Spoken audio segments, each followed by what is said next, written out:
Hello, welcome back to ఈ తరం కథలు. ప్లీజ్ ముందుగా వీడియోకి ఒక చిన్న లైక్ చేయండి.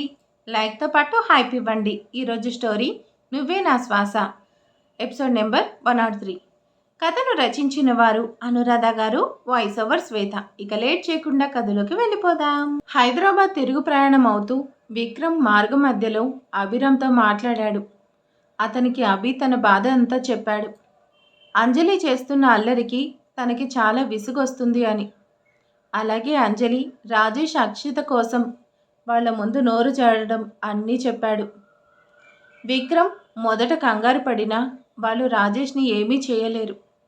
అక్కడ మన వాళ్ళు చీమని కూడా లోపలికి పోనివ్వరు అని నమ్మకంగా చెప్పి అభిరామ్కి ధైర్యం చెప్పి విక్రమ్ నచ్చ చెప్పాడు. విక్రమ్ చెప్తున్నాడు, అభి, అంజలికి నిజం తెలియక తను అలా చేస్తుంది. తెలిస్తే ఇలాంటి పొరపాటు చేస్తుందా? వాళ్ళని చూసి ఎంత భయపడిపోతుంది. వాళ్ళింటికే కాదు, అసలు వాళ్ళ పేర్లు కూడా ఎత్తదు. అందుకే మనం తనతో నిజం చెప్పలేదు.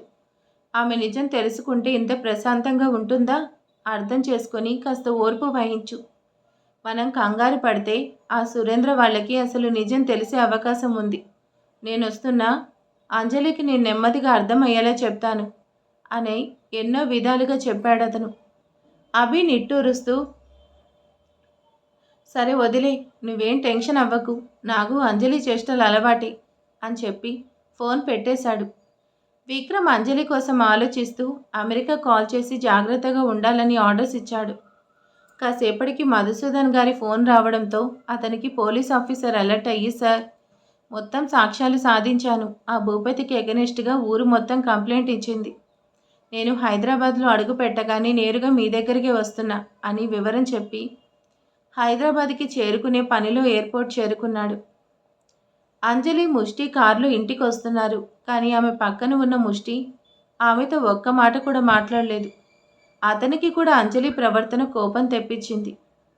ఆమె సురేంద్రతో పక్కకు వచ్చి మాట్లాడడం అతను చాటుగా వచ్చి విన్నాడు. ఆమె 3 నెలలు గడువు అడగడం, అలాగే అభి అంజలి అగ్రిమెంట్ కోసం చెప్పడం, సురేంద్ర అంజలికి ప్రపోజ్ చేయడం అంతా విన్నాడు ముష్టి. అందుకే అతను చాలా బాధపడుతూ, అలాగే ఆమె వస్తూ రాజేష్ అక్షితల ప్రేమ విషయం వాళ్లతో చెప్పేసింది. అంజలి అమాయకత్వం కొంప ముంచేసింది. నేను ఫోన్ ఆఫ్ చేయలేదు. ఖచ్చితంగా ఆ మాట అభి సార్ వినే ఉంటాడు. ఇంటికి వెళ్ళగానే ఎంత గొడవ జరుగుతుందో ఏంటో. అలాగే ఈ 3 నెలలు గడిచాక అంజలి ఎటువంటి నిర్ణయం తీసుకుంటుందో అనే భయంతో కంగారు పడుతున్నాడు ముష్టి. కానీ సురేంద్ర అంజలికి ప్రపోజ్ చేయడం, అంజలి ఆన్సర్ ఇవ్వడం ఇవేవి అభిరామ్కి చెప్పకూడదు అనుకున్నాడు. ముష్టి అంజలి కూడా అతన్ని కదిల్చే ప్రయత్నం చేయలేదు. ఆమె సైలెంట్గా ఇంటికి వెళ్ళాక అభిరామ్ని ఎలా ఐస్ చేయాలా అని ఆలోచిస్తుంది. ఆమెకు తెలుసు అంజలి మాటలతో అభి చాలా బాధపడి ఉంటాడు అని. ఆమె అభితో అలా కటువుగా మాట్లాడితే తప్ప తనని పంపించదు అని అలా మాట్లాడింది. లేదు అంటే ఆమెకు అభిని బాధ పెట్టడం ఇష్టం లేదు. ఎలాగో మాటిచ్చింది, వెళ్ళకపోతే బాగోదని గొడవ చేసింది. అలాగే మంచిగా చెప్తే అభి తన వెంట వస్తానని కూడా గొడవ చేసే అవకాశం ఉంది. అందుకే ఇంత గందరగోళం చేసింది. ఇప్పుడు ఇక్కడికి వచ్చాక ఇంకా పెద్ద షాక్ తగిలింది. సురేంద్ర తనని లవ్ చేస్తున్నాడని చెప్పాడు. ఓ గాడ్, ఇదేం ట్విస్ట్ అనుకుందామే. నాకు అభిరామ్ తప్ప ఎవరూ అక్కర్లేదు. నా అభి కంటే నాకు ఎవరు ఎక్కువ కాదు. నేను ఆశించే సమాధానం అభి ఎప్పుడిస్తాడు? ఆ రోజు అన్నిటికీ పరిష్కారం లభిస్తుంది. అంతవరకు నాకు అలాగే అభిరామ్కి బాధ తప్పదు అని నిట్టూర్చి ఊరుకుంది. ఇద్దరు ఆలోచనలు ఇల్లు చేరుకున్నారు. ఆమె కాస్త కంగారు పడుతూ కారు దిగింది. ముష్టి కార్ పార్క్ చేసి వచ్చేందుకు పక్కకు వెళ్ళాడు. అంజలి ఇంట్లోకి వెళ్ళగానే సునీత ఎదురుపడింది. అంజలి చిన్నగా నవ్వి, సునీ, నేను ఫ్రెండ్ ఇంటికి లంచ్కి వెళ్ళాను. వాళ్ళు నాకు ఈ చీర పెట్టారు అని ఆ బాక్స్ ఆమె చేతికిచ్చి చిన్నగా అడుగుతూ, అభి వచ్చాడా? కోపంగా ఉన్నాడా అని భయంగా అడిగింది. సునీత అర్థం కానట్టు ఆ బాక్స్ పక్కన పెట్టి, ఏంటి నువ్వు అభితో కాకుండా ఒంటరిగా లంచ్కి వెళ్ళావా? ఎవరా ఫ్రెండ్ అని అడుగుతూ, కంగారుగా కొంపతీసా సురేంద్ర కాదు కదా అని అడిగింది సునీత.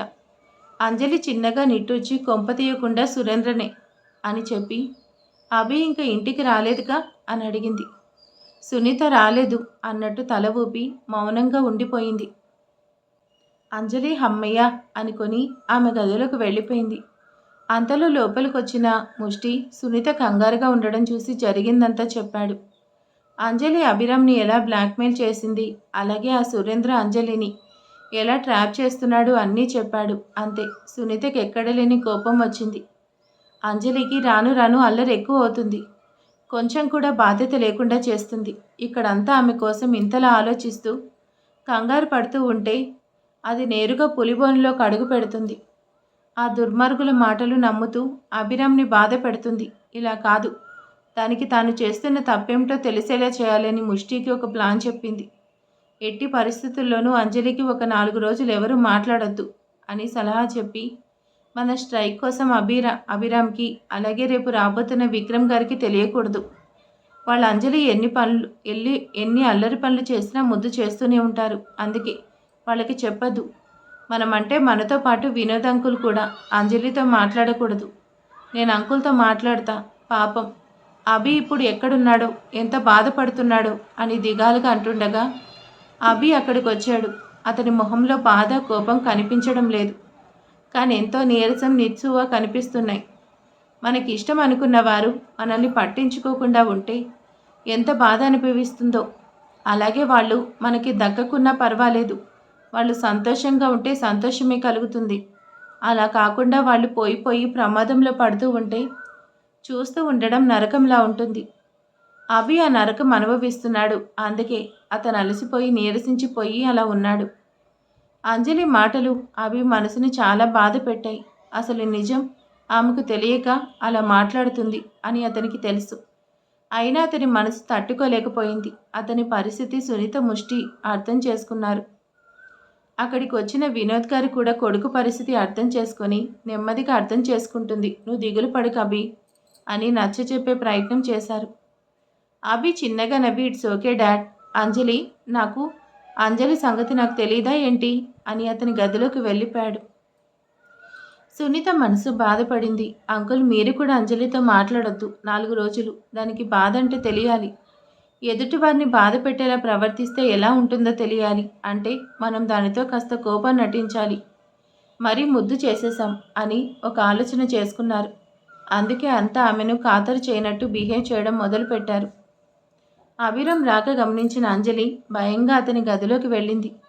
అభి చీకట్లో చైర్పై కూర్చొని తల పట్టుకొని ఉన్నాడు. అతనికి అంజలి కారణంగా కొన్ని కొత్త తలనొప్పులు వచ్చాయి.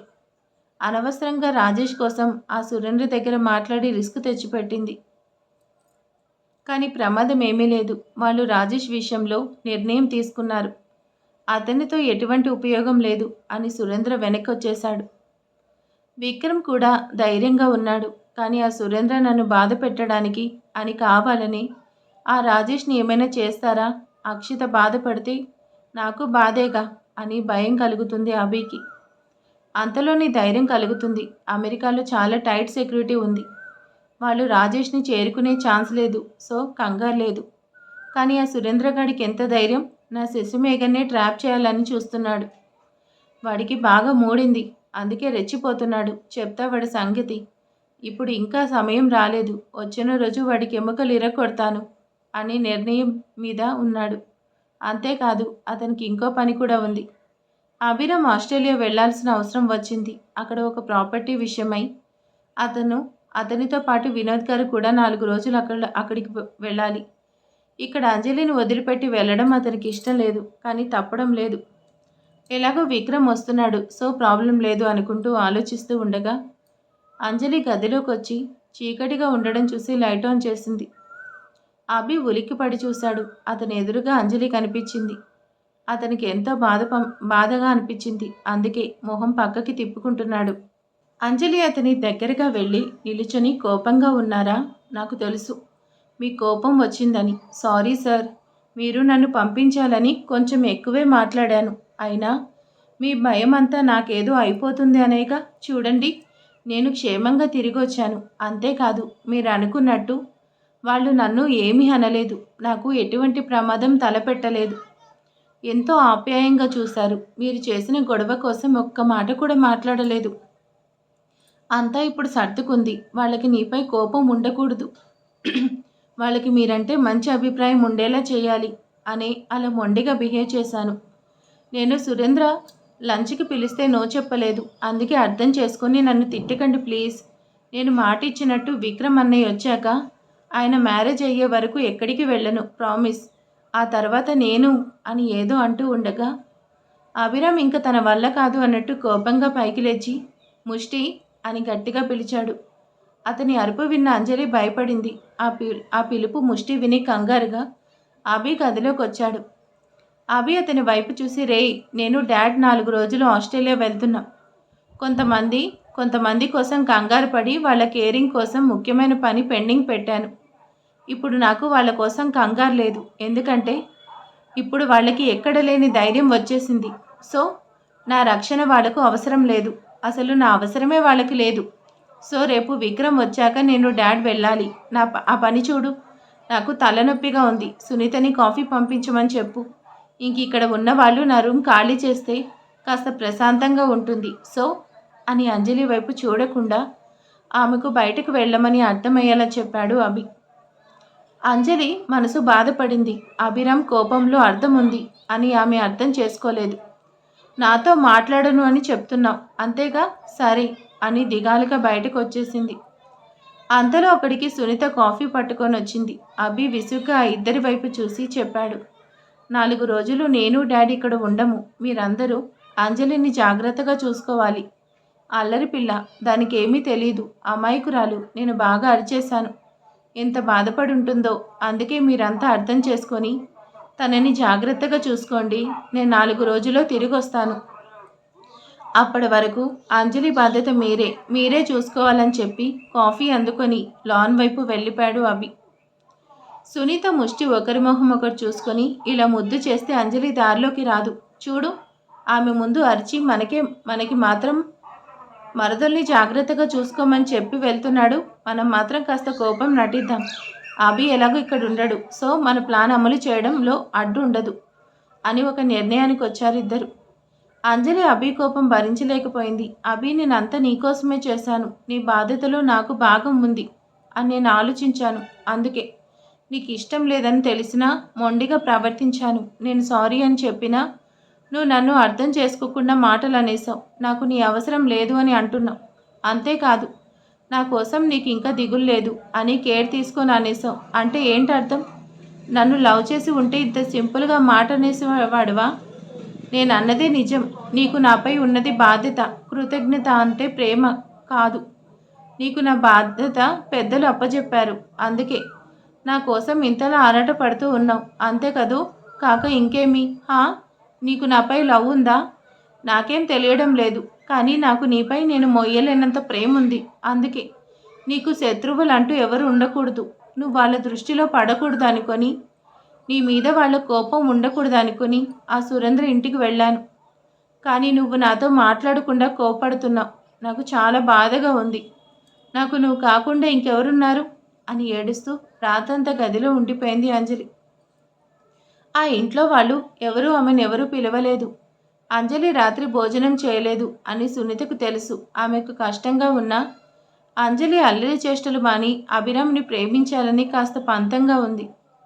మార్నింగ్ అంతా విక్రమ్ కోసం ఎదురు చూస్తూ త్వరగా మేలుకున్నారు. సునీత అలాగే అభిరామ్ కూడా తెల్లవార్లు మేలుకొని ఉన్నారు. ఒకరి ఆతృత ఒకరిది. అలాగే అంజలి అభిరామ్ కోసం ఆలోచిస్తూ మేలుకుంది. ఆమెకు అభి కోపం ఎంతోసేపు ఉండదు అనిపించింది. నిన్న కాస్త కోపంగా ఇప్పుడు కంట్రోల్ అయి ఉంటాడు అభి. నాపై ఎక్కువ సమయం కోపం చూపలేరు అనుకొని విక్రమ్ అన్నయ్య వస్తున్నాడు. ఇంకంతా సర్దుకుంటుంది అనుకొని నిద్ర లేచి రెడీ అయ్యి బయటకు వచ్చింది. ఇంట్లో అంతా హడావిడిగా ఉన్నారు. సునీత మంగమ్మకి కూడా అలర్ట్ చేసింది, అంజలితో మాట్లాడొద్దు అంటే ఆమెను పట్టించుకోకుండా ఉండమని. అందుకే అంజలి బయటకు వచ్చి హాల్లో కూర్చున్నా ఆమె దగ్గరికి కాఫీ కానీ హనీ మిల్క్ కానీ రాలేదు. ఆమెకు చాలా ఆకలిగా ఉంది. నిన్నంతా ఏమీ తినలేదు. సురేంద్ర ఇంట్లో తినింది అంటే తప్పక ఏదో కాస్త తినింది అంతే. ఇప్పుడు మాత్రం చాలా ఆకలి వేస్తుంది ఆమెకు. అందుకే కిచెన్ వైపు వెళ్ళింది. అక్కడ సునీత ఇంకా మంగమ్మ చాలా వంటలు వండుతూ బిజీగా ఉన్నారు. అంజలి నవ్వుతూ సునీతకి దగ్గరికి వెళ్ళి, ఏంటి అన్నయ్య కోసం స్పెషల్స్, నేను హెల్ప్ చేయనా అంటూ వచ్చింది. సునీత ఆన్సర్ ఇవ్వలేదు. మంగమ్మ, ఆ పులిహోర పోపులో ఇంగువ వెయ్యి, అప్పుడే బాగుంటుంది అని చెప్తూ ఉంటే ఆవిడ సరే అమ్మా, నేనిక్కడ పాయసంకి అన్నీ సిద్ధం చేశాను అంటూ మాట్లాడుతూ ఉంది. అంజలి నవ్వుతూ ఏంటి ఇద్దరు వంటలో బిజీనా, పోనీ నేను హెల్ప్ చేయనా అని మళ్ళీ అడిగింది. మంగమ్మ విసుక్కుంటూ అమ్మ అంజలి, నువ్వు వెళ్ళు, ఇక్కడ పొగగాటు వస్తుంది, మేము వంట పని చూసుకోవాలి అని చిరాగ్గా చెప్పింది. అంజలి ఏమీ అనలేక సరే అంటూ డైనింగ్ టేబుల్ దగ్గర కూర్చొని పోనీ సునీత నాకు టిఫిన్ అయినా పెట్టు, ఆకలేస్తుందని అడిగింది. సునీత చిరాగ్గా అబ్బా అంజలి, నాకేమైనా 10 చేతులున్నాయనుకున్నావా, అక్కడే అన్నీ ఉంటాయి, పెట్టుకొని తిను, అసలే నాకు మీ అన్నయ్య వచ్చేసరికి వంట అవుతుందో లేదో అని కంగారుగా ఉంది అని కసురుకొని, హా మంగమ్మ చెప్పడం మర్చిపోయాను, ఆ పాలు పొయ్యి మీద పెట్టు, అత్తయ్య మావయ్య అక్కితో కలిసి ఇక్కడికే వస్తున్నారు, వాళ్ళు వచ్చేసరికి కాఫీ సిద్ధం అవ్వాలి అని చెప్పి వంటలో నిమగ్నమైంది. అంజలి సునీత విసుక్కోవడం పట్టించుకోలేదు.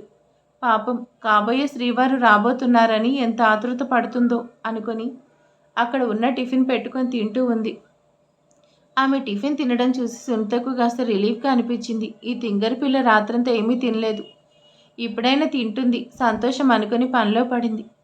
కాసేపటికి అక్కడికి ముష్టి, వినోద్ గారు వచ్చారు. వాళ్ళని చూసి అంజలి చిన్నగా నవ్వింది. వాళ్ళు ఆమెను పట్టించుకోలేదు. సునీత కంగారుగా వచ్చి వాళ్ళకి టిఫిన్ వడ్డించింది. అంజలి ఆమె వైపు చూసి అంకుల్ అంటే రెస్పెక్ట్, అందుకే వచ్చి టిఫిన్ పెడుతుంది అనుకొని ఆమె టిఫిన్ తినడం మొదలుపెట్టింది. ముష్టి వినోద్ గారికి చెప్తున్నాడు, అంకుల్ మీరు ఇవాళ ఈవినింగ్ ఫ్లైట్కి ఆస్ట్రేలియా వెళ్లేందుకు ఏర్పాట్లు చేశాను, ఇంకో గంటలో విక్రమ్ గారు ఇక్కడికి వస్తున్నారు, ఆయన తన ఇంటికి వెళ్ళడం లేదు, డిఐజీ గారిని మీట్ అయ్యి అక్కడి నుండి నేరుగా ఇక్కడికి వస్తారని అభి సార్ చెప్పారు అని మాట్లాడుతూ టిఫిన్ పూర్తి చేసి అంజలి వైపు చూడకుండా ఫోన్ మాట్లాడుతూ వెళ్ళిపోయాడు ముష్టి. వినోద్ గారు కూడా చెల్లెలికి కాల్ చేసి త్వరగా ఇక్కడికి వచ్చేయండి అని చెప్తూ లాన్ వైపు వెళ్ళిపోయారు. అంజలి వాళ్ళ హడావిడి చూస్తూ కావాలని చేస్తున్నారు అనుకోలేదు. అంతా హడావిడిగా ఉన్నారనుకుని ఊరుకుంది. అంతలో అక్కడికి అభి వచ్చాడు. సరిగ్గా అప్పుడే అంజలి బ్రేక్ఫాస్ట్ పూర్తి చేసింది. అభి ఆమె వైపు చూడలేదు. నిజానికి ఆమెపై చాలా కోపం ఉంది. అందుకు కారణం అందరికీ తెలిసిందే. అంజలి గబగబా అభిరామ్కి టిఫిన్ వడ్డించబోయింది. అంతలో సునీత వచ్చి అంజలికి అడ్డుగా నిల్చొని ఆమె వడ్డించింది. ఆ క్షణం అంజలి మనసు చివుక్కుమంది. అభి తలదించుకొనున్నాడు. అతను అంజలి వైపు చూడలేకపోయాడు. ఆమె కళ్ళల్లో నీటి తెర బయటపడకుండా జాగ్రత్త పడుతూ అక్కడి నుంచి పక్కకు వచ్చేసిందామె.